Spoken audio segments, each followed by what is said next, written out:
Assalamualaikum warahmatullahi wabarakatuh. Waalaikumsalam warahmatullahi wabarakatuh. Alhamdulillahirabbil alamin wa bihi nasta'in wa ala umuri dunya waddin. Wassalatu wassalamu ala sayyidina habibina syafi'ina nabiyina Muhammad wa ala alihi wa ashabihi ajma'in, amma ba'du. Para pencinta literasi bedah buku yang terhormat, alhamdulillah kali ini kita sudah memasuki bedah buku ke-26. Bedah buku kali ini kita menghadirkan Dr. Iyu Rusliana MSI. Buku yang akan kita bedah judulnya Mudahnya Menulis Ilmiah. Ya. Nah, sebelum kita mulai, Bapak Ibu sekalian, mohon mic-nya di mute terlebih dahulu. Nanti akan kita buka sesi tanya jawab. Nah, di sesi tanya jawab nanti silakan di unmute kembali bukunya, mic-nya. Baik, Bapak Ibu sekalian, tentang kurikulum vitae narasumber kita sudah saya unboxing di video sebelumnya. Kemudian apa saja yang dibahas dalam buku ini juga secara general sudah saya bahas di unboxing. Nah, kali ini kita akan mendengarkan paparan secara lebih rinci tentang apa saja yang dibahas dalam buku Mudahnya Menulis Ilmiah. Bapak Ibu mohon dipahami bahwa e-sertifikat hanya diberikan kepada peserta yang mengikuti hingga akhir acara. Nanti di akhir acara saya akan memberikan link baru untuk pengisian e-sertifikat gitu ya. Jadi di penghujung acara baru akan diberikan link e-sertifikat. Berikutnya saya mengucapkan terima kasih kepada Dr. Iyu Rusliana yang sudah bersedia menjadi narasumber bedah buku kita kali ini. Kemudian saya juga berterima kasih kepada Dr. Iyu Rusliana yang telah mendonasikan Zoom kita hari ini. Jadi sudah jadi narasumber juga mendonasikan. Terima kasih. Nah, selanjutnya saya berikan kesempatan kepada guru untuk memaparkan bukunya. Silakan Pak Dr. Terima kasih Bang. Suara saya terdengar jelas ya? Jelas. Oke. Bismillahirrahmanirrahim. Assalamualaikum warahmatullahi wabarakatuh. Assalamualaikum warahmatullahi wabarakatuh. Bapak Ibu yang berbahagia, moderator kegiatan ini, abangku Bang ASH, begitu saya mengenalnya. Bang ASH ini adalah mentor, guru, dan atasan saya waktu aktif di Koran Rakyat Merdeka dulu. Terima kasih dan sangat senang terus bisa berkomunikasi dan ada momen bekerja sama dalam momen ini, dan berharap ke depan banyak hal yang bisa dikerjasamakan untuk kemudian bisa banyak melakukan kontribusi lebih baik. Bapak Ibu sekalian, saya ingin memaparkan sebentar saja, mungkin 10-15 menit. Sisanya mari kita berdiskusi ya, seperti apa isi buku ini. Bapak Ibu, buku ini saya tulis sebenarnya cukup lama. Jadi kalau ada yang berpikir buku ini ditulis sekian bulan, itu keliru. Buku ini awalnya merupakan buku yang ditulis dan mendapatkan bantuan pembiayaan dari kampus. Namanya bantuan buku bahan ajar atau buku daras. Itu pada tahun 2015. Bayangkan ya Bapak Ibu sekalian, 2015 buku ini mulai disusun. Ya, berproses cukup lama sampai kemudian pada bulan September, mohon maaf, pada bulan Agustus 2021 saya mulai berpikir untuk menerbitkan lebih serius ya kepada penerbit yang bereputasi. Pilihannya kemudian jatuh pada dua penerbit sebenarnya, yaitu Graha Ilmu dan Prenada Media. Graha Ilmu di Yogyakarta, Prenada Media di Jakarta. Penerbit Prenada Media ini salah satu penerbit besar ya untuk buku-buku bahan ajar. Nah, naskah dikirim, permohonan diajukan ke kedua penerbit. Di kedua-duanya diterima. Namun saya kemudian menindaklanjuti yang Prenada Media ini. Menindaklanjuti dengan kontrak, penyesuaian naskah, sampai kemudian proses pendami dan seterusnya sampai kemudian terbit pada Februari 2022 ini. Jadi proses panjang, tidak sebentar. Namun yang jelas bahan dari buku ini adalah bahan ajar yang bisa saya sampaikan dalam berbagai perkuliahan ataupun berbagai pelatihan yang saya berikan kepada para dosen, guru, ataupun mahasiswa. Bapak Ibu sekalian, itu gambaran awal dari buku yang disampaikan, dan sangat senang rasanya Pak Sandiaga Uno, Pak Menteri berkenan memberikan sambutan. Beliau memberikan sambutan dan tentu saja ini tambahan keistimewaan dari buku ini. Yang jelas, Bapak Ibu sekalian, saya cukup melihat bahwa ada sejumlah hal ya, ada apa saja sih di dalam ini, dan itu menjadi keunggulan dari buku ini. Isinya apa sih? Nah, gitu ya. Pertama, motivasi. Ya, kenapa Bapak Ibu sekalian perlu motivasi ya? Karena tanpa motivasi tidak ada menulis. 2015 disusun, 2022 diterbitkan. Perlu waktu 7 tahun. Tanpa motivasi itu menjadi omong kosong. Keinginan saja tidak cukup menulis itu. Keinginan saja tidak cukup. Harus ada upaya, harus realisasikan. Makanya saya lanjutkan dengan panduan praktis. Motivasi sudah ada, saya yakin semua dari kita semua ini, Bapak Ibu sekalian, Bang Somad juga, ya. Kalau Bang Somad masih wartawan ya, dipaksa terus tiap tiap hari mengedit naskah. Ya kan? Ya. Kalau kita dosen, guru, mahasiswa, kalau bukan memaksakan pada diri sendiri, siapa lagi? Apalagi? Makanya biasanya disitulah pentingnya motivasi ya. Saya sendiri misalkan menargetkan dalam 1 bulan saya punya minimal 2 artikel populer yang terbit ya di Republika, di Kompas, di Detikcom, pokoknya di media massa bereputasi. Nah, saya punya target itu dan alhamdulillah terpenuhi, sehingga dalam 1 tahun saya biasanya punya sampai 25 artikel populer ya yang terbit di Kompas, di Sindo, di Republika, di Detikcom, di Pikiran Rakyat gitu ya. Nah, itu ada motivasi yang sengaja kita siapkan ya.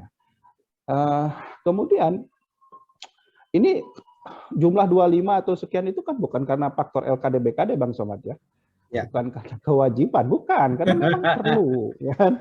Karena ini harus diisilah itu kan, misalkan LKD, bukan, karena itu motivasi kita punya gitu, bahwa kita harus memberikan sesuatu, kita harus mencerahkan, kita harus menyampaikan gagasan-gagasan kita. Saya punya target dalam 1 tahun itu terbit artikel minimal 2 di jurnal bereputasi. Paling jeleknya Sinta 2. Jadi kalau saya dapat nulis di Sinta 3, Sinta 4, Sinta 5 itu bonus-bonusan saja. Gitu ya. Dan kebetulan di kampus kami ini mahasiswa untuk lulus boleh menulis artikel jurnal. Nah, pembimbingnya mengganti skripsi. Betul. Sudah berlangsung setahunan. Jadi pembimbingnya, bagaimana pembimbingnya? Pembimbing akan menjadi penulis kedua. Ya, pembimbing 1 penulis kedua, pembimbing 2 menjadi penulis ketiga, begitu. Nah,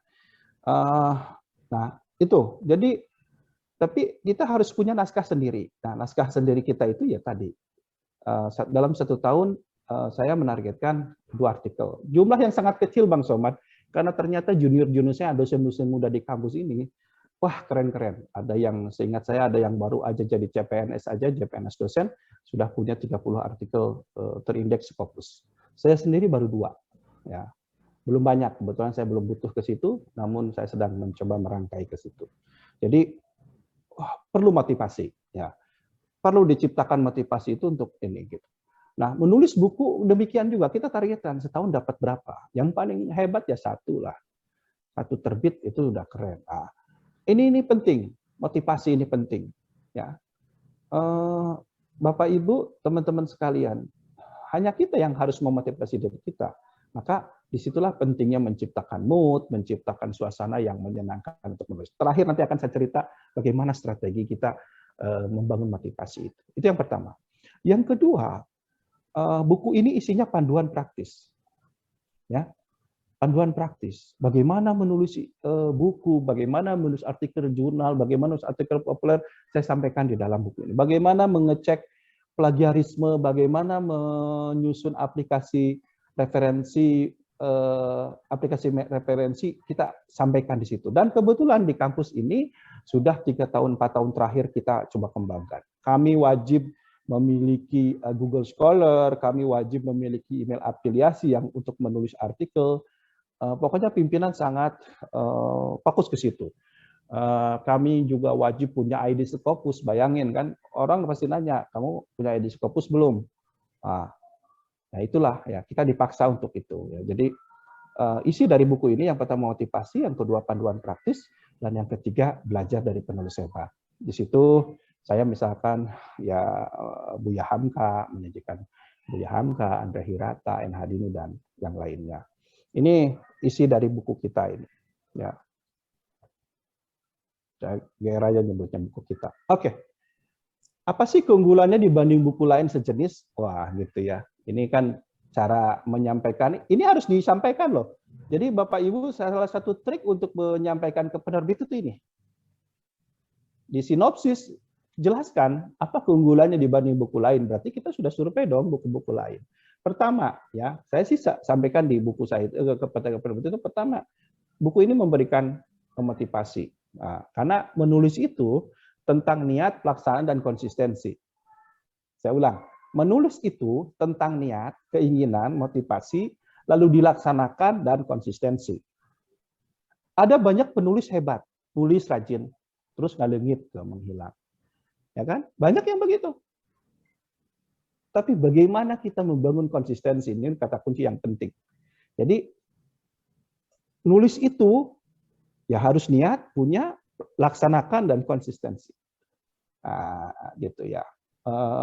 Penting. Makanya ini yang juga saya sampaikan terus di dalam buku ini. Kemudian yang kedua, kita kasih keahlian 3 keahlian. Menulis buku, artikel jurnal, dan artikel populer.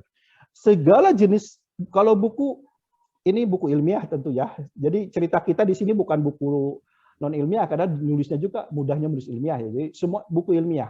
Ya. Buku ilmiah, apa itu buku ilmiah populer, buku ilmiah dalam pengertian buku bahan ajar, ya, atau buku-buku yang memang pemikiran-pemikiran, itu buku. Kita sampaikan di situ. Kemudian artikel jurnal. Yang namanya artikel jurnal itu rumusnya sama semua, IMRAD lah, ya. Pasti rumusnya itu ya, pasti introduction gitu ya, metode riset gitu ya, kemudian discussion, kemudian juga conclusion gitu ya, kesimpulan. Rumusnya pasti begitu. Cuma gaya selingkungnya seperti apa, begitu ya dalam bahasa Bang Somad itu bukan gaya selingkuh, tapi gaya selingkung. Siap. Gaya selingkungnya seperti apa, kembali ke artikel jurnal. Maka harus dilihat mau apa gitu. Lalu kemudian di situ juga saya juga di buku itu saya sampaikan juga tentang artikel populer. Bagaimana menulis di Republika, bagaimana menulis di Kompas, bagaimana menulis di Pikiran Rakyat, bagaimana menulis di Detikcom, bagaimana menulis di Sindo, nah Bapak di Okezone, di berbagai media itu saya sampaikan juga di situ ya, trik-triknya dan ini ya.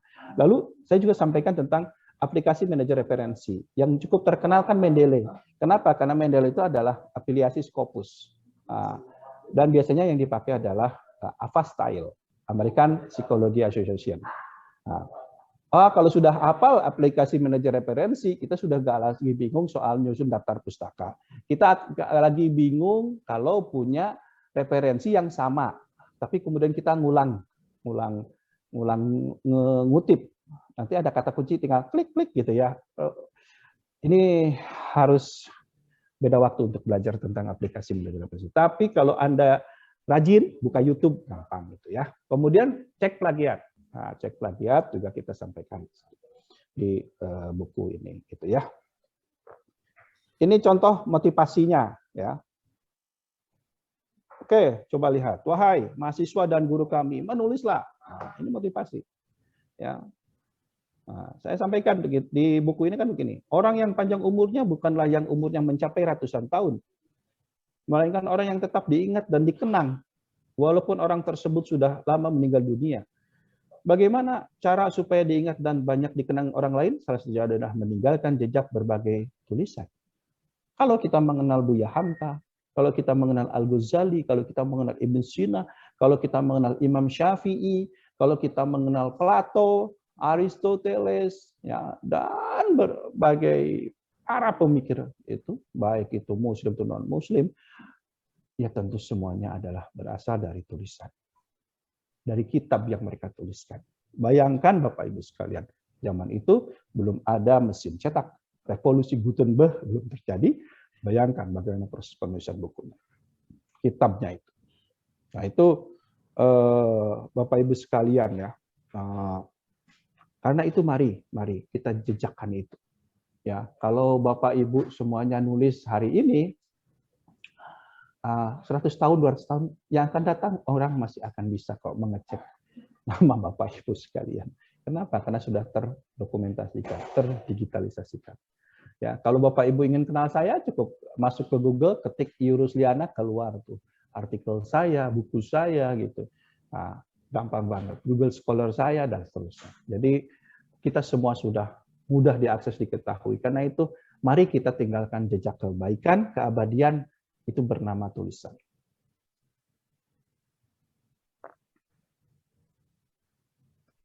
Nah, di buku itu motivasi yang pertama. Yang kedua, kemudian saya misalkan bagaimana sih menyusun karya tulis ilmiah? Nah, di sini di bab ini juga dijelaskan strategi-strateginya, bahwa kita punya kewajiban untuk menulis. Nah, strategi-strateginya seperti apa? Tahapan-tahapannya seperti apa? Motivasi yang harus dibangun seperti apa? Nah, di buku ini kita jelaskan. Kemudian bagaimana menyampaikan laporan penelitian tindakan kelas. Saya nulis buku ini karena ini ada segmentasi untuk guru. Sementara PTK menjadi salah satu, pendidikan tindakan kelas menjadi salah satu hal yang wajib oleh guru untuk kenaikan pangkat. Nah, jadi di sini juga saya sampaikan, menulis laporan penelitian tindakan kelas itu mudah. Kita ciptakan dulu imajinasi, pikiran, motivasi bahwa itu mudah. Karena kalau sudah bilang susah, ya susah. Gitu ya. Saya bersyukur dulu di mentor oleh Bang Somad. Ya, waktu jadi wartawan. Kalau saya bilang, Bang, nggak bisa nih narasumbernya. Bang Somad bilang, ya terserah kamu lah, kamu pikirkan caranya. Ya, saya mikir, akhirnya dapatlah narasumber itu. Nah, ini penting, memotivasi kita. Jadi sesuatu yang kalau kita pikirkan itu mudah, biasanya mudah. Kalau sudah berpikir susah, ya nggak bisa lah, begitu ya. Bapak Ibu sekalian, karena itu judulnya pun sudah begini, menulis laporan dan tindakan kelas itu mudah. Ini para guru ya, para guru yang kita sampaikan. Lalu kita sampaikan, saya nulis nih cara menulis artikel jurnal ilmiah. Gimana sih menulis artikel jurnal ilmiah? Gimana sih nyusun latar belakang? Gimana sih nyusun metode? Latar belakang, metode, lalu kemudian bagaimana sih nyusun hasil dan pembahasan? Gimana bikin narasi ya, karena ada yang minta metodenya disusun, ada yang minta cuma satu paragraf, ada yang minta enggak, tergantung artikelnya ya, tergantung jurnalnya, maka itu semua saya sampaikan di bab 4 ini gitu ya. Ya saya nggak detail ya, biar nanti penasaran dan beli bukunya, begitu kan Bang Somad ya? Betul. Ya. Nah, di sini saya sampaikan ya perlunya pemilihan jurnal ya. Tujuan, cakupan jurnalnya sudah sesuai belum dengan bidang kita. Kalau bidang saya, ya saya manajemen, saya kemarin sempat di pemikiran Islam, sekarang pindah ke manajemen, maka fokus saya, oh di bidang apa? Ya tujuannya. Ya, maka di situ akan dibaca di artikel di website jurnalnya itu di focus and scope. Dari situ sudah sampai, oke. Lalu terbuka nggak sistem pelanggannya seperti apa? Ya, kalau open biasanya berbayar. Nah, gitu Bapak Ibu. Jadi jurnal itu kalau open access biasanya berbayar. Penulis yang membayar. Tapi kalau jurnal itu dibayar oleh pembaca, ya biasanya penulis nggak harus bayar. Biaya jenis publikasi dan biaya penerbitan itu sesuatu yang biasa. Biasanya dibayarkan setelah dinyatakan akan terbit. Jadi kalau Bapak Ibu ada yang menulis di jurnal Scopus ataupun di Sinta 2, kemahalan itu karena Bapak Ibunya males, udah males nyuruh orang lain, akhirnya ya muncul biaya-biaya itu. Saya dapat kabar seorang teman curhat kepada saya untuk tembus di Sinta 2 aja. Ada yang sampai minta 20 juta. Saya bilang kegedean 20 juta. Nulis aja sendiri. Nanti kalau sudah terbit Sinta 2 paling antara 1,5 juta sampai 2 juta. Itu pun karena memang sudah terbit dan kita tahu bahwa pembiayaan jurnal itu sangat sedikit, sangat kecil. Maka wajar kalau penulis membantu pembiayaan jurnal. Dengan jumlah yang segitu wajar. Kenapa? Itu kan bisa dialokasikan dari dana penelitian. Dosen biasanya atau peneliti mendapatkan biaya penelitian tiap tahunnya. Ya alokasikanlah dari situ. Kami kalau dapat biasanya saya juga alokasikan untuk itu. Ya. Saya biasanya alokasikan untuk biaya penelitian ya 5 jutaan lah biaya publikasi itu untuk bisa di jurnal itu. Ya, nah itu Bapak Ibu sekalian. Jurus jitunya seperti apa? Baca bukunya ya, Bapak Ibu sekalian. Nanti kita diskusikan. Oke, lalu kita nulis artikel di media massa. Nah, bagaimana itu menulis artikel di media massa begitu ya. Nah, ini ya tentu saja kita perlu untuk menulis artikel di media massa. Ya. Ini contoh Bapak Ibu sekalian ya. Jadi untuk menulis artikel di media massa kita juga perlu menyampaikan surat. Ya, sampaikan suratnya kepada YTH, redaktur opini atau redaktur Republika, redaktur Kompas. Nah ini ada sampai salam hormat, ada nomor handphone. Ya. Perlu disampaikan. Itu Bapak Ibu sekalian. Ya, jadi ada komunikasi. Pun ketika kita menerbitkan buku, pun ketika kita mau mempublish artikel kita di jurnal. Biasanya kita bikin dulu akun, lalu mengikuti proses menggunakan OJS, ya, Open Journal System yang biasanya dibuat oleh jurnal itu, lalu kita ngikutin itu. Ya agak lumayan rumit, tapi kalau dipelajari gampang kok itu semua, ya bisa kalau dipelajari. Gitu. Oke, kemudian buku ini juga isinya teknik menulis buku, ya. Di situ diajarkan bagaimana kita memulai menulis, menyusun ya strategi menyusun buku itu. Diajarin juga teknik mendeteksi plagiarisme Bapak Ibu pakai Turnitin ya. Ya. Tapi perdalamannya gunakan YouTube. Ya, silakan pelajari gimana caranya gitu sehingga kita bisa tapi di buku ini dengan detail saya ajarkan gimana caranya menggunakan aplikasi. Oh, mohon maaf, ini kalau ini Mendeley dulu ya. Mendeley dulu, aplikasi Mendeley. Ya, biasanya di laptop, di komputer kalau sudah ada aplikasi Mendeley langsung otomatis begitu Bapak Ibu sekalian. Dan di sini diajarkan tahapan-tahapannya untuk sampai kita terinstall di laptop atau di komputer kita. Ya. Oke, ini yang terakhir sepertinya. Ya, biar cepat karena waktunya cuma 1 jam. 7 prinsip menulis cinta. Ini sudah sering saya sampaikan di berbagai forum. Terakhir saya sampaikan memberikan pelatihan di teman-teman pesantren kilat MUI, pesantren Ramadan kemarin. Pertama, nulis itu apa sih? Ungkapan hati. Katakan dengan cinta, curhat. Jadi, Bang Somad, saya memulai menulis agak rajin setelah putra saya paling besar meninggal dunia 2015. Saya agak rajin di situ karena saya memang menulis waktu itu terapi. Saya curhat waktu itu ya. Jadi 2015 putra pertama saya meninggal. saya mulai rajin menulis. Sebelumnya nggak rajin menulis. Kalau orang mendeteksi di digital, ya di jejak digital saya, orang tahu bahwa 2015 sampai ke sini, saya rajin banget nulis hikmah di Republika tentang kehidupan.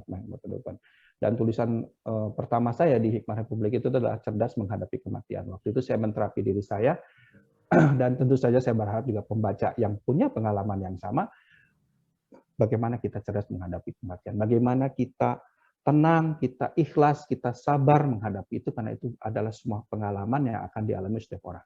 Entah kita yang mati ataupun orang lain yang mati. Saudara kita yang mati, orang tua kita yang mati.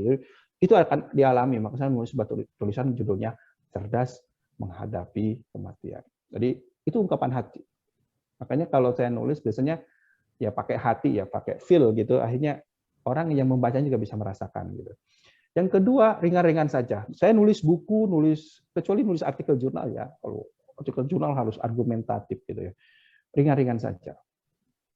Yang berikutnya, yang paling gampang adalah mulai dari kata yang terpikirkan. Kalau kita mau nulis, mulai dari yang dipikirkan gitu ya. Terpikirkan apa? Membaca, ya misalkan. Bala-bala atau apa? Ya bala-bala. Bolehlah menulis tentang bala-bala. Karena bala-bala termasuk makanan yang paling ditunggu pada saat Ramadan ya. Gitu. Bacalah referensi, pastikan itu. Ya, setiap menulis biasanya saya pasang PC, saya pasang laptop, saya buka PC, saya baca artikel jurnal, saya mulai menuliskan. Ya. Cara yang paling gampang sederhana lah. Buka Google Scholar, ketik kata kunci, ketemu di situ. Ya. Gampang kok, gampang. Oh ya, sekarang jangan bicara nggak ada perpustakaan. Sekarang mah punya perpustakaan digital, cukup tadi. Ya, masuk aja ke jurnal, ke Scholar, gampang lah artikel itu. Tinggal kita bisa bahasa Arab, bahasa Inggris, ya bahasa asing. Bukan hanya bahasa Indonesia, dari situ kita bisa mendapatkan informasi yang mutakhir. Itu. Rayakan kebodohan diri. Bapak Ibu suka ada yang bilang, saya nggak pede dengan buku saya yang sudah terbit. Saya nggak pede dengan tulisan saya yang sudah terbit. Saya nggak pede dengan tulisan saya. Enggak lah, nggak begitu Bapak Ibu. Cuek saja, teman-teman, cuek saja. Banyak. Saya selalu memahami bahwa menulis itu adalah bagian dari merayakan kebodohan diri. Dengan begitu kita mengevaluasi diri. Dengan begitu kita belajar lagi. Dengan begitu kita menyadari bahwa terlalu banyak kekurangan dalam diri kita.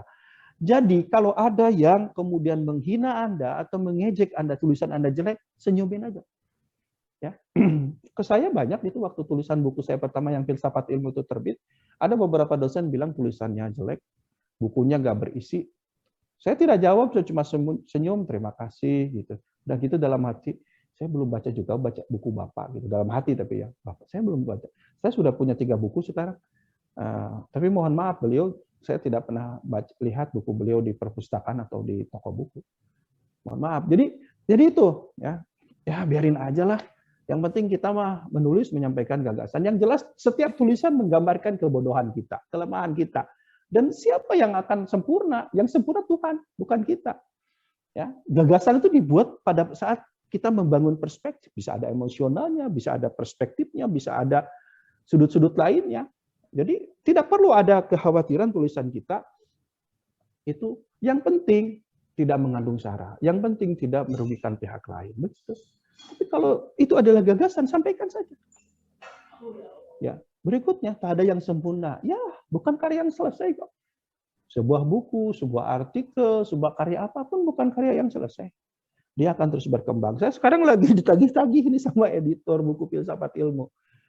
Udah janji agak lama sebenarnya, karena saya mau minta revisi, kemudian mencetakan ketiga. Ada edisi revisi rencananya. Ya memang bukan karya yang selesai. Jadi terus direvisi, diperbaiki, ya selalu ketemu. Ya. Dan berikutnya adalah tinggalkan jejak kebaikan. Dengan menulis, kita meninggalkan kebaikan. Itu Bapak Ibu sekalian sebagai pengantar.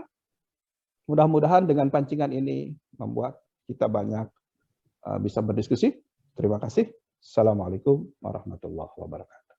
Waalaikumsalam warahmatullahi wabarakatuh. Terima kasih Pak Dokter. Bapak Ibu sekalian, saya klarifikasi aja ya. Ini dulu Pak Ayu ini bareng sama saya di koran gitu ya. Bareng sama saya di koran. cuma Pak Ayu kemudian jadi ASN dan saya tetap di koran. Nah, sembari di koran saya juga ngajar gitu. Nah, di soal akademik ini yang saya tertinggal jauh sama Pak Ayu. Kalau Pak Ayu sudah Scopus, saya baru Sinta 4.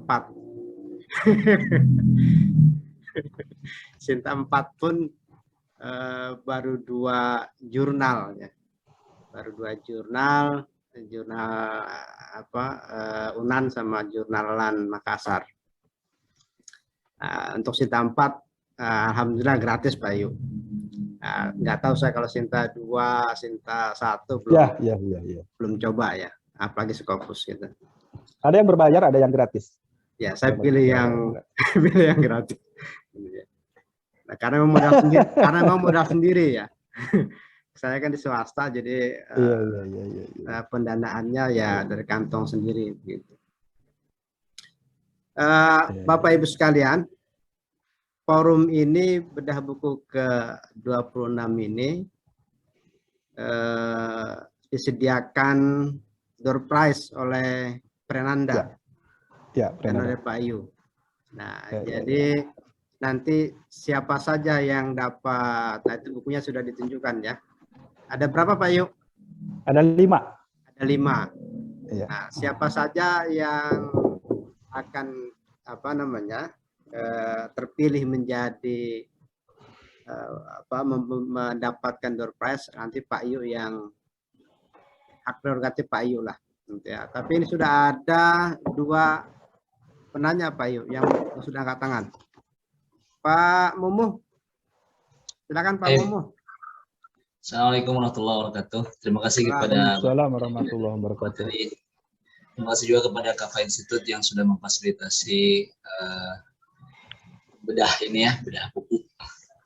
Perkenalkan nama saya Mumu Mukhtaruddin dari Pesantren Al-Ma'atuk yang baru saja mencoba untuk melanjutkan studi di S2. Saya ingin bertanya dan mungkin ingin meminta nasihat kepada Bapak pemateri.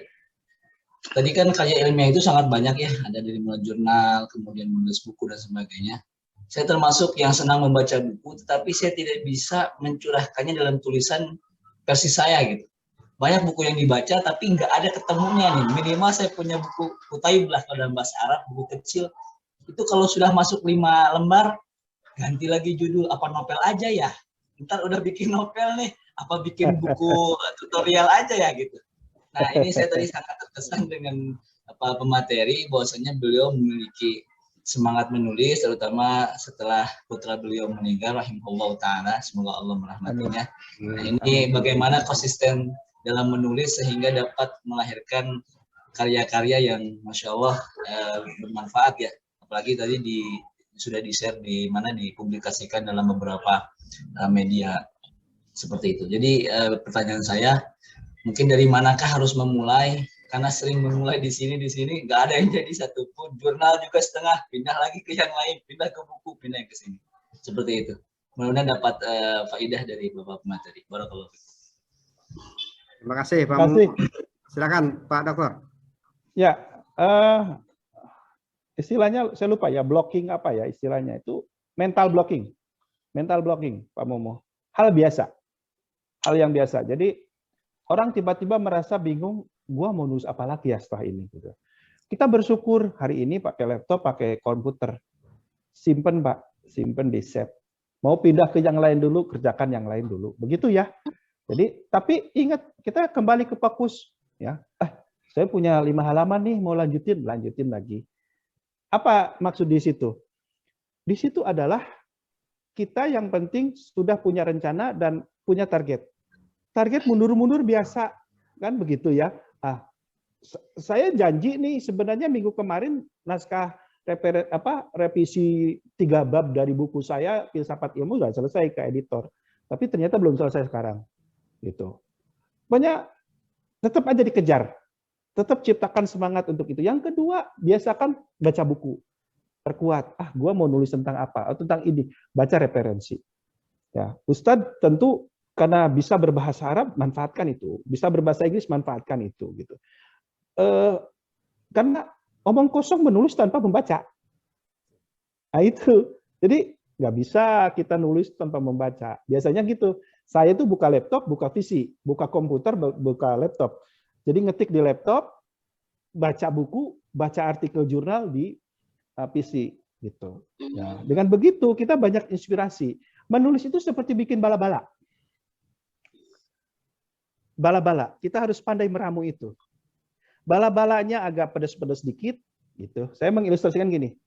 Istri saya bikin bala-bala. Yaitu rasa bala-bala istri saya. Tapi kalau saya lagi beli bala-bala, ini rasa si ibu ini, tukang warung ini gitu. Masing-masing punya cita rasa. Tergantung perspektif, tergantung latar keilmuan. Latar belakang saya macam-macam, Bang. Bang Somad adalah saksinya. Saya punya latar belakang wartawan ekonomi. Jadi kadang saya nulis ekonomi juga, ya walaupun ada yang ngeritik saya, segalanya ditulis. Tapi memang itu ada background. Saya pernah jadi wartawan sosial. Saya ngerti, ya. Jadi kalau udah ngomongin ekonomi, saya ngerti. Ekonomi makro, mikro, saya ngerti. Walaupun saya bukan dosen ekonomi gitu. Nah, background itu akan ada. Kebetulan background saya S1 saya filsafat. Pikiran saya juga ada ke situ gitu. Jadi, kemaslah itu. Menjadi keunikan kita. Ingat, Ustadz Mumu, yang disebut keontentikan, yang disebut originalitas itu bukan sama sekali baru. Tidak ada gagasan yang sama sekali baru. Yang mungkin adalah bagaimana kita mengemas, merevisi ulang, menegaskan, menolak sebuah gagasan-gagasan lama. Gitu. Jadi nggak ada gagasan sama sekali baru. Pasti kita dipengaruhi oleh gagasan sebelumnya kok. Jadi ibarat pun kita ini berdiri di atas pundak para raksasa-raksasa pemikiran. Dan itu sesuatu yang biasa-biasa saja. Cuma kemudian akan berbeda karena kita mengemasnya berbeda. Maka disitulah originalitas. Jadi kita nggak usah ingin seperti Andrea Hirata. Kita tidak usah ingin seperti Pak Prof. Amin Abdullah. Kita tidak usah merasa ingin seperti Kunto Wijoyo misalkan. Tidak. Jadilah diri kita, kita baca sebanyak mungkin gagasan dan kita fokus menulis tentang apa. Tadi tentang bahasa Arab. Baca dulu bahasa Arab. Saya ketika mau nulis buku ini, yang penulisan karya ilmiah ini, saya baca dulu buku-buku penulisan karya ilmiah yang orang lain. Saya lihat, ada kekurangannya. Buku orang lain itu begini. Mereka nggak punya aplikasi cerita tentang Mendele, mereka nggak punya cerita plagiat, lalu mereka juga nggak kuat dinulis tentang ilmiah populer. Saya di situ, karena background saya wartawan. Kalau ngomongin nulis populer, udahlah selesai lah. Saya dulu diomel-omelin sama Bang Somad, ini tulisannya kepanjangan lah, ini bikin orang nggak ngerti lah gitu ya. Saya belajar di situ. Jadi akhirnya ini keunggulan kompetitif kita. Nah, keunggulan kompetitif saya ada nulis populer. Maka di buku ini ada tentang bagaimana menulis populer. Ingat, guru penting itu karena menulis populer juga menjadi jadi penilaian dalam kenaikan pangkat. Begitu. Begitu ya, Pak Mumu. Bismillah. Semangat. Pak. Terima kasih. Luar biasa. Terima kasih ya, Pak Mumu. Silakan, Pak Muhammad Aska. Ya Pak, bismillahirrahmanirrahim. Saya Muhammad Aska Aulia, mahasiswa UIN Sunan Gunung Jati, jurusan Ilmu Hadis. Saya mau bertanya Pak, kan dalam 7 prinsip menulis dengan cinta, dan poin pertamanya yaitu ungkapan hati, atau katakan dengan hati, atau dengan curhat ya. Nah kadang-kadang gitu kita kan nggak mau curhat, sedangkan kita itu sudah menentukan tenggat gitu, tanggal segini, bab ini. Jadi kan sedang nggak mood, tapi target harus terpenuhi. Otomatis penulisan kan jadi terganggu ya, jadi kualitasnya mungkin akan menurun. Nah, bagaimana cara meningkatkan motivasi dan konsistensi dalam mempertahankan mood gitu Pak, untuk menuliskan. Kadang-kadang disuruh dosen kan tugas ini, tema mah bebas gitu, tapi pas nentuin tema di tengah-tengah jalan tuh jadi gak mood, yang ganti tema, jadi terusnya gitu. Jadi bagaimana cara mengkonsistensikan hati kita dengan tema tersebut gitu Pak. Satu nuhun. Ya. Makasih Azga. Iya Pak. Ini gelas isinya teh. Saya kebetulan udah lama nggak ngopi. Ini contoh gimana cara ciptain mood. Jadi siapin minum. Kalau Anda suka ngopi, saya biasanya minta istri siapin apa? Jeruk anget. Ya, di rumah biasanya saya minta dibikin jeruk anget. Ini untuk itu. Biar sambil dengerin musik pas nulisnya, Aska, oh saya hafal betul tuh. Ya, hafal betul lagu-lagu terbaru sekarang karena saya buka YouTube musik terus. Ya. Gitu ya. Atau suasana ciptakan. Suasana. Kalau Anda masih muda, nongkronglah ke depan, lihat ke mana itu ke depan ya, suasana di depan. Ya, cuci mata lah. Lihat mahasiswa-mahasiswa yang cantik, itu biar semangat. Ya. Jadi ciptakan suasana-suasana itu. Jangan ada di kamar, sehari-hari ketemunya sama laptop, handphone. Ayo, ciptakan suasana yang membuat diri Anda merasa senang, merasa bahagia. Ciptakan mood. Nah, dari situ kita akan mulai. Maksud saya kenapa nulis itu harus dimulai dengan curhat? Sebenarnya begini maksud saya, agar Anda tidak terbebani dengan tugas, dengan ini gitu. Jadi kalau mahasiswa diberikan tugas oleh dosennya, dosen pun harus menugaskan dirinya. Saya sendiri menugaskan diri saya untuk nulis, untuk apa gitu ya, menyiapin presentasi dan seterusnya. Nah, ini penting. Karena itu Azka, Anda harus mengenali diri Anda. Apa yang membuat diri Anda merasa mood? Kalau Anda sedang main gitar dan Anda jago main gitar dulu lah. Kalau Anda suka main PS dulu lah. Tapi kita tahu batasan-batasan. Di mana kapan harus berhenti, kapan harus melakukan kegiatan menulis. Begitu. Jadi jangan juga kaku gitu. Saya itu termasuk yang paling suka nonton film kolosal. Yang pakai pedang, yang pakai panah gitu ya, yang melibatkan ribuan prajurit, lalu di situ jenderal-jenderalnya hebat. Saya suka film itu. Biasanya kalau lagi suntuk saya nonton dulu. Nonton 2 judul, selesai, baru nulis. Begitu.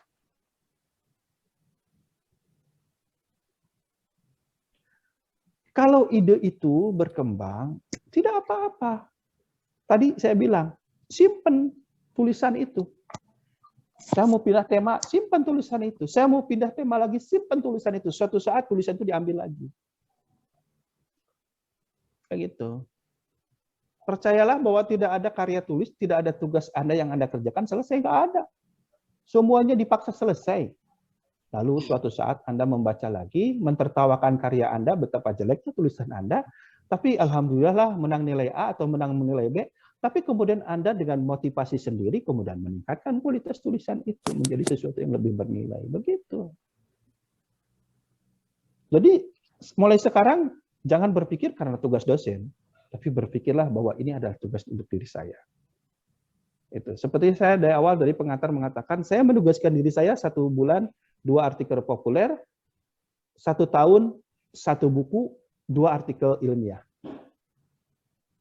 Itu kesedikitan, itu sedikit dibanding yang produktif, tapi untuk ukuran saya yang tadi itu resep ngopi, ya, resep ngopi, saya itu paling seneng ngopi gitu ya, ngopi dalam bukan ngopi kopi, bukan nongkrong ketemu temen, nah, ya segitu itu udah hebat lah, dibanding yang nggak berkarya gitu.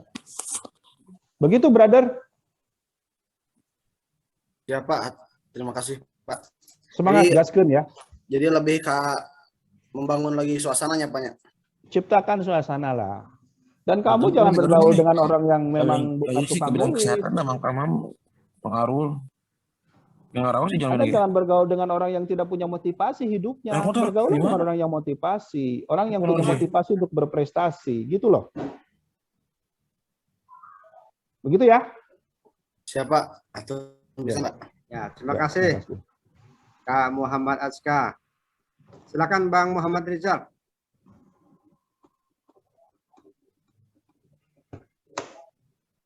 Ya, silakan Pak Muhammad Rizal.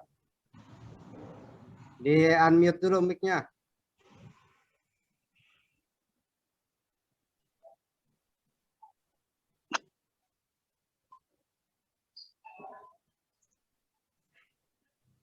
Mic-nya di-unmute. Dinyalakan dulu Pak Muhammad Rizal. Ini saya sudah coba silakan. Ya. Ya Pak, sebelumnya Assalamualaikum warahmatullahi wabarakatuh. Saya izin bertanya mungkin Pak, mungkin ketika menulis ataupun karya ilmiah ataupun apanya, itu ada beberapa hal mungkin seperti ada yang pakai catatan kaki ataupun misalkan pakai yang body note gitu ya. Seperti itu. Itu yang lebih disarankan yang mana? Ya seperti itulah. Terus yang kedua, suka ada ya ketika nulis itu nggak langsung lancar atau apa, suka mentok di tengah jalan ataupun apa ya. Mungkin itu Pak. Ya untuk pertanyaannya mungkin ya masukannya mungkin Pak ya. Yo, wassalamualaikum warahmatullahi wabarakatuh. Waalaikumsalam warahmatullahi wabarakatuh. Terima kasih Kang Muhammad Rizal ya. Mentok itu biasa, namanya mental blocking. Nah, jadi kalau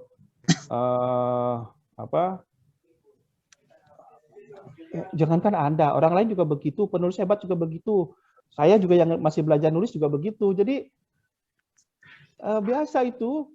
Ya apalagi banyak urusan kita ya. Iya gitu Pak. Ya kan. Jadi tinggal dulu lah. Tinggalin dulu, pergi dulu, lanjutin lagi gitu loh. Buku yang saya tulis itu ya, yang ini saya cerita tadi berapa tahun? 6 tahun. Artinya apa? Kamana heula, mudik heula, jalan-jalan heula, ya kan? Iya Pak. Urusan lain dulu gitu. Saya mulai nulis dari 2015 dan akhirnya terbit di 2022. Buku ini yang Filsafat Ilmu, ya. Jadi saya tulis cukup lama, sama. Jadi tidak ada yang langsung, ya, tidak ada yang langsung. Semuanya berproses. Yang penting kita punya motivasi untuk mencapai dan menuntaskan itu penting. Ya. Tapi tetap harus punya target ya Pak ya. Betul, harus punya target. Yang bermasalah kalau udah blok, udah nggak ada ide lagi, berhenti. Kalau padahal baca buku, padahal diskusi, ketemu teman, ngobrol, gitu. Manfaatkan. Saya kalau ada kebingungan sering diskusi dengan profesor, gitu, ngobrol. Oh dapat ide, oh iya begini. Begitu.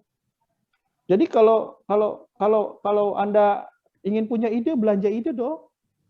Belanja ide itu ya tadi dengan membaca, dengan berdiskusi. Cari inspirasi lagi ya Pak ya. Cari inspirasi dari orang-orang yang ya udah dulu. Nah, itu Kang Rizal ya. Jadi ini yang sering anggap semuanya kayaknya berpikir di forum ini Bang Aisyah, Bang Soman, semuanya berpikir nulis itu harus langsung jadi. Nggak ada. Saya nulis artikel populer di Republika atau di Kompas, kadang-kadang butuh 3 hari. Saya biasanya nulisnya subuh. Kalau saya sholat subuh, nah saya mulai nulis. Ya sambil dengerin musik, ya kan? Nah, mulailah menulis. Ya kan, tapi kan pagi-pagi saya harus ke kantor. Ya, saya simpan dulu, berangkatlah ke kantor. Saya bekerja biasa, tapi begitu ada waktu luang, saya mulai lagi di meja kerja saya mulai mengetik, melanjutkan tulisan itu. Tapi sudah ada niat gitu, ya. Habis gitu, aduh saya udah lama ini nggak nonton film, nah, nonton film dulu. Malamnya nyampe rumah, mulai lagi lanjutin lagi. Kadang-kadang nggak juga nyampe ke rumah, anak saya datang ngajak main segala macam, istirahat lah, main dulu lalu istirahat. Besok, jadi jangan melihat tulis itu sebagai aktivitas yang susun, jangan. Yang menjadi tujuan, tapi tidak harus membutuhkan waktu khusus. Kembalikan pada keluangan dan kesiapan waktu Anda. Jadi mungkin ada di antara di sini ada ibu-ibu nih yang guru ataupun dosen ataupun ini. Kan saya harus ngurus, ya cari waktu yang kosong tadi. Kan kita ini dalam 24 jam ada waktu untuk istirahat, ada waktu untuk keluarga, ada waktu untuk pengembangan diri. Nah bagi saya yang disebut pengembangan diri itu nulis. Pengembangan diri itu saya bagi ada nulis, ada ngopi-ngopi. Ngopi-ngopi itu ketemu teman dari Jakarta, dari luar kota, ketemu teman sama dosen dari luar negeri, itu namanya pengembangan diri. Nama ilmu, nama pengalaman ya Pak. Iya, itu. Sudah lama nih gak nulis, mulailah nulis. Itu. Begitu. Oh, iya. Jadi waktu kita 24 jam itu dibagi kerja, istirahat, kemudian dengan keluarga. Nah ini semua diatur, dibagi. Seimbang. Semuanya tentu harus seimbang. Begitu. Begitu Kang Rijal. Oh iya. Makasih Pak. Ya, semangat, gaskeun lah ya. Iya, siap. Terima kasih Kang Iya. Rizal. Baik Bapak Ibu sekalian, para pencinta literasi, bagi yang menginginkan e-sertifikat, linknya sudah saya chat di kolom chat. Silakan diisi, nanti kita kirim maksimal hari Senin. Ya, jadi tidak langsung terkirim. Ya. Nah, selanjutnya saya silakan ke Pak Sulaiman Abdul Aziz. Silakan Pak Sulaiman. Assalamualaikum warahmatullahi wabarakatuh. Waalaikumsalam warahmatullahi wabarakatuh. Warahmatullahi wabarakatuh. Terima kasih kepada Al-Mukarrom Dr. Rusliana. Terima kasih juga kepada pembawa acara. Mohon izin bertanya Pak Dokter. Siap Pak Sulaiman. Apa yang dimaksud dengan karya ilmiah dan apa perbedaannya sama dengan karya tulis populer? Sama yang bisa menjadi rujukan referensi dalam kedua itu apa aja, Bro? Terima kasih, Dok. Oke, terima kasih. Baik, Bapak Ibu. Ya.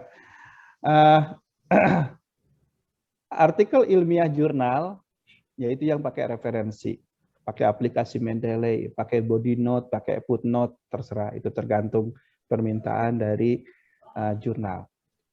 Itu ilmiah. Berbeda dengan tulisan fiksi, imajinatif. Imajinatif yang jelas tidak berdasarkan fakta dan data. Lalu itu ada terbitnya di jurnal, jelas itu, di artikel-artikel jurnal ya, di jurnal. Lalu artikel populer yang seperti apa? Yang tampil di media massa, yang terbit di media massa. Untuk opini gitu ya. Artikel-artikel populer di media massa itu tidak perlu menggunakan referensi. Begitu Pak Sulaiman, Pak Aziz ya. Tidak perlu menggunakan referensi. Tapi kalau memang kita membaca sebuah buku, sebutkan juga di situ. Menurut Quraish Shihab, misalkan dalam bukunya Membumikan Al-Quran, ada pendapat begini. Tidak perlu ada daftar tidak perlu ada halamannya. Tapi kita ngakuin bahwa ide ini terinspirasi dari buku itu. Tidak perlu detail. Ya, kalau di artikel jurnal kan ada tuh disebutin judulnya apa, halaman berapa begitu kan? Nah, itu. Jadi kalau populer gaya penyampaiannya sangat ringan. Coba Bapak baca tulisan-tulisan di koran atau majalah. Sangat ringan dituliskannya gitu. Kadang-kadang menggunakan bahasa-bahasa kekinian. Keluar dari pakem ejaan yang disempurnakan. Tapi kalau artikel itu artikel jurnal, pasti itu menggunakan EYD. Ya, pasti itu dimulai dari introduction, ada abstraknya, ada penulisnya, ada afiliasinya, afiliasi penulis, ada kata kunci, ada introduction atau pendahuluan, ada metodenya, ada diskusi dan lain seterusnya, sampai daftar pustaka. Sementara kalau artikel populer, Bapak bisa lihat itu di Kompas, di Republika, di berbagai media massa mainstream, nggak ada tuh daftar pustaka. Dituliskan dengan gaya penuturan, tapi tentu saja semuanya harus berdasarkan fakta dan data. Bukan sesuatu yang imajinatif tanpa fakta dan data. Begitu Pak Aziz. Siap, terima kasih Dok. Ya. Ya, satu lagi ya Pak Dokter. Ini ada Boleh, satu lagi. Bu Liana. Silakan Bu Liana. Ya, terima kasih. Assalamualaikum warahmatullahi wabarakatuh. Waalaikumsalam warahmatullahi wabarakatuh. Terima kasih atas waktunya. Sangat menarik sekali ya Pak Dokter, luar biasa. Sebetulnya saya tuh dari awal Januari sudah punya keinginan untuk menulis. Sempat dua bulan itu alurnya masih tumpang tindih, masih bingung apakah harus menulis karya ilmiah, artikel ringan, ataupun fiksi, non-fiksi gitu, masih bingung gitu. Tapi pada akhirnya di bulan April tanggal 21 bertepatan dengan Hari Kartini, kemudian awal Ramadan. Nah, saya membuat sebuah tulisan, kemudian saya coba layangkan, saya dari Sukabumi, saya Ya, coba makasih. layangkan ke media online Jurnal Sukabumi, Iya. Jurnal Sukabumi, Kabar Sukabumi, dan ternyata alhamdulillah di ACC. Itu bahagianya luar biasa. Iya, Ternyata bisa gitu.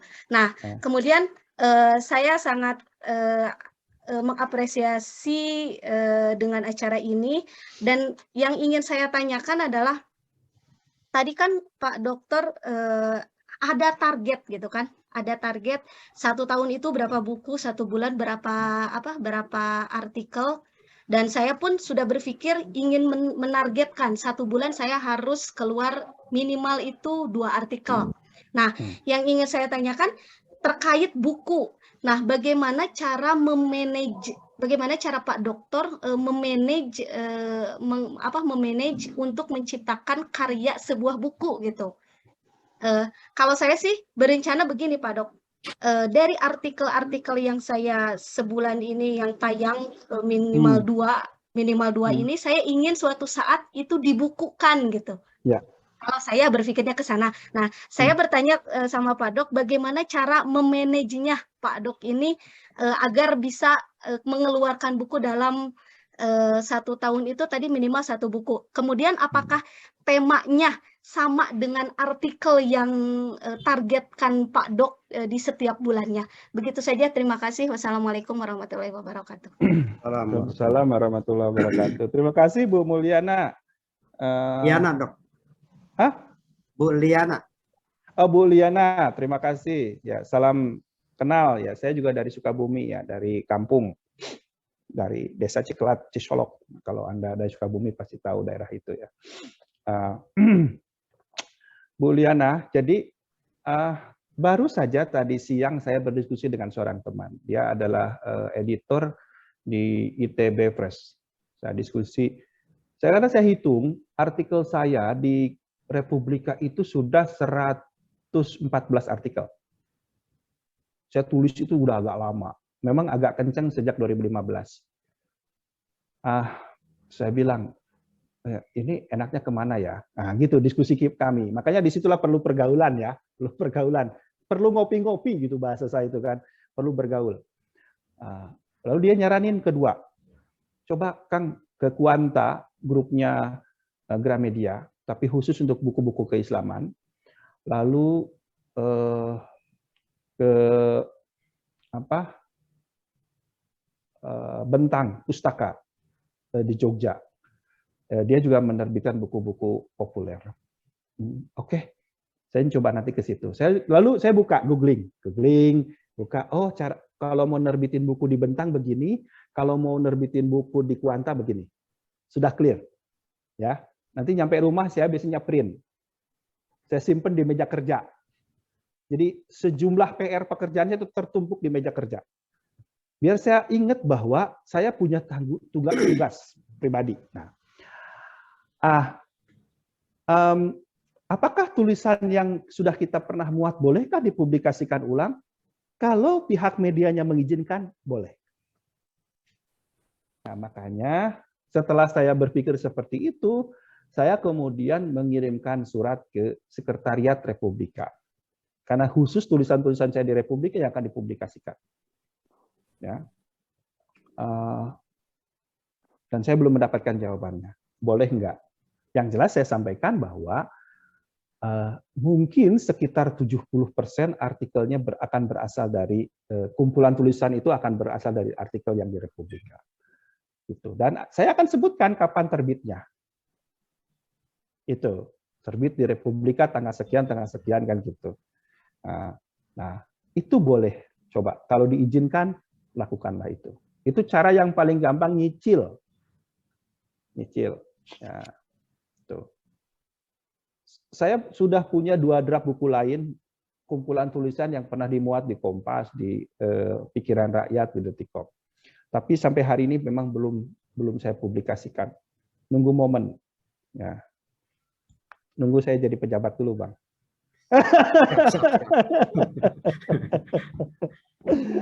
Jadi nanti tunggu momen saja. Ya, Tapi yang sebentar jelas kan saya 2024 tiba-tiba kan.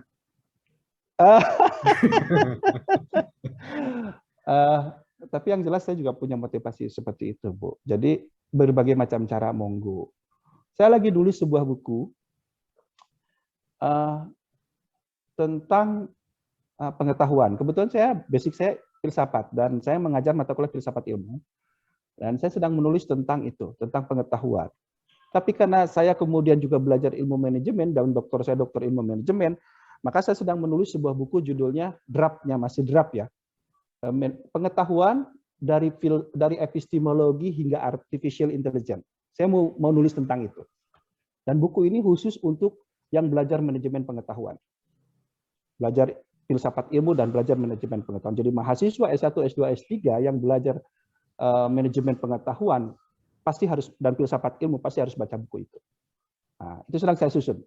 Nah, saya buka aja biar nanti kalau ada yang nyontohin juga silakan karena saya punya ide original gitu, Bang. Ya kan? Tapi isinya pasti beda itu. Pasti beda, dan saya yakin bahwa saya dengan latar belakang saya punya kekhasan tersendiri menjelaskannya begitu. Nah, jadi ya semua berproses. Yang penting jangan terlalu molor ya.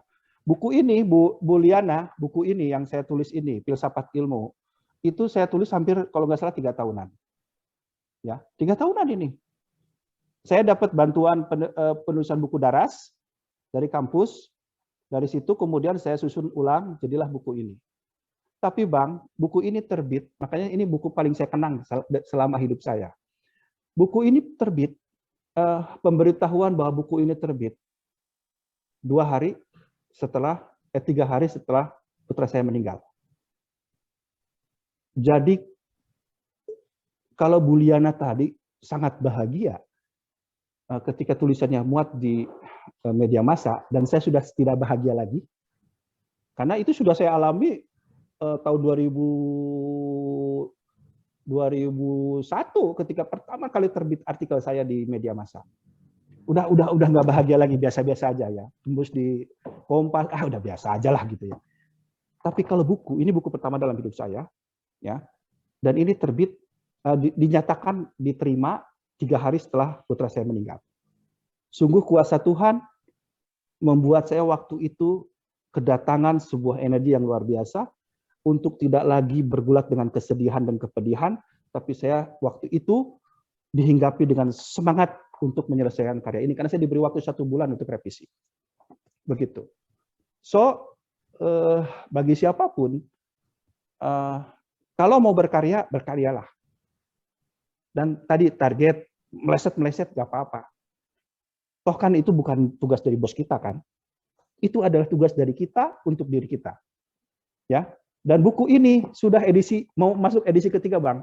Jadi sudah hampir 5.000 eksemplar ya. Lepas ini sudah terjual, ya. Itu ya, itu penting buat kita semua. Bahkan kita sudah diskusi ya, Bang Somad ya, mau nulis bareng. Nah, begitu Bang Somad bilang, ini ada naskah saya yang nggak selesai juga. Saya bilang, ayo kita nulis bareng. Bu Liana, kolaborasi itu kata kunci. Jadi jangan ingin memonopoli karya Anda adalah karya pribadi.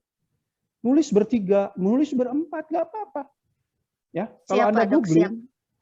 kalau Anda googling di Google, saya punya buku yang ditulis bersama Pak Menteri, Pak Sandiaga Uno, tentang Cipali yang terbit di Gramedia. Itu contoh. Dan kolaborasi bukan sesuatu yang ini. Jadi kalau Bu Liana juga punya ide, Bu Liana dosen atau di mana? Bertugas di mana? Saya guru dan lagi menempuh pendidikan S2. Oke. Kalau Anda punya ide tentang buku bahan ajar, ayo nulis bareng, kolab dengan saya. Kolab dengan saya bareng-bareng. Gitu. Jadi jangan berpikir, aduh, kita perlu teman. Saya selalu ngajak, ayo nulis tentang ini. Gitu ya. Karena ya kalau sendirian berat, harus bareng-bareng. 2, 3, 4. Bahkan saya pernah punya satu buku yang ditulis bersama 30 orang. Wow, gitu. 30 orang. 30 orang diterbitkan Kompas, Bu. Kompas. Ya, dia penerbit Kompas. Wah, untuk tembus ke penerbit Kompas nggak mudah juga. 30 orang dari penulis luar negeri, jadi saya ikut senang di situ bergabung. Nah, begitu. Jadi kolaborasi lah, nulis gitu. Pokoknya jangan suka untuk belajar. Dan tadi itu bahasa saya rayakan kebodohan. Saya selalu bilang ke mahasiswa saya, kalau kamu ditolak artikel di media massa, lihat wajah saya. Kenapa? Saya cerita, ingat wajah saya, karena wajah saya yang sudah doktor ini, saya sekolah udah doktor, bilang, udah selesai. Tapi saya pernah ditolak tulisan. Saya pernah mengirim artikel ke jurnal, ditolak oleh editor jurnal. Dan biasa-biasa saja, senyumin saja gitu loh. Ditolak di artikel jurnal, senyumin aja. Ditolak oleh editor media massa, tadi Ibu ngirimnya ke Jurnal Sukabumi, ditolak, senyumin aja. Ya. Kenapa? Disitulah kita momen untuk terus belajar. Cuma kalau kita kan habis ditolak langsung, udah, Lemes ya. males. Nggak gitulah, ayolah, gitu. Dan para penulis hebat itu rata-rata juga sama. Mereka banyak ditolak juga. Kan banyak alasan ya Bang ya. Alasan redaksi menolak itu kan macam-macam, bukan karena jelek tulisan kita kadang-kadang, karena memang tidak dianggap tidak relevan, dianggap tidak View-nya sama beda dengan gitu kan. kebijakan redaksi, ya perspektifnya dan seterusnya kan. Jadi biasa-biasa aja, kita senyumin aja. Ya, begitu. Makasih Bu Liana. Oh ya, makasih ya Pak Dok. Ya. Menginspirasi sekali. Terima kasih Bu Liana. Dok, sudah 5 penanya dan sudah jam 5:15. Oke. Waduh, kelewatan Bang, mohon maaf. Nggak apa-apa. Kita biasa 6 sebetulnya, tapi kita akhiri ya. Nah, sebelum kita akhiri, silakan kalau mau promosi, Dok. Bapak Ibu sekalian, terima kasih. Saya senang 5 penanya tadi akan mendapatkan buku dari penerbit. Ya, saya ingin ucapkan terima kasih. Saya kira marketing dari penerbit juga bergabung di forum kita, Kang Asep. Saya ucapkan terima kasih nih ke Prenada yang telah ikut mensponsori. Kepada Bapak Ibu yang tadi bertanya, Pak Momo, M. Azka, kemudian M. Rizal, Pak Sulaiman, dan Bu Liana, silakan Anda japri ke saya di 0811 209 0088. Alamat ya. Tolong ulangi Pak. Alamat 08 11 209 09 0088. 0088. Saya ulang 0811 209 0088. Oke, di chat sudah ada. Makasih. Dan sekali lagi terima kasih Bapak Ibu. Menulis itu soal motivasi, soal keinginan, soal bagaimana kita punya rencana besar melakukan sesuatu. Mungkin bagi kita sesuatu yang kecil, tapi mungkin bagi orang lain ini sesuatu yang besar.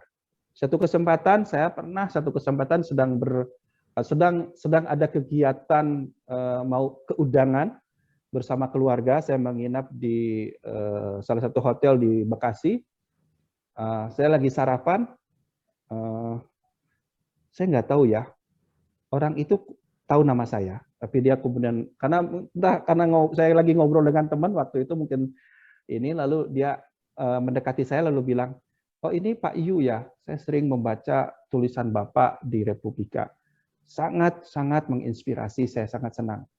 Begitu kata orang tersebut yang saya sudah nggak kenal gitu ya. Tapi dari situ saya mendapatkan pesan bahwa mungkin bagi kita, tulisan kita itu tidak ada apa-apanya. Mungkin bagi kita itu hanya sekedar curhatan. Tapi bagi pembaca yang kebetulan momennya sedang pas, dengan apa yang ada dalam pikiran dan kegelisahan dia, mungkin itu adalah karya yang bisa membuat dia tertolong ataupun memiliki satu pencerahan tersendiri. Karena itu, bagi Bapak Ibu, jangan pernah berhadi orangnya. Jangan pernah berhenti menulis, walaupun Anda tahu mungkin esok akan kiamat.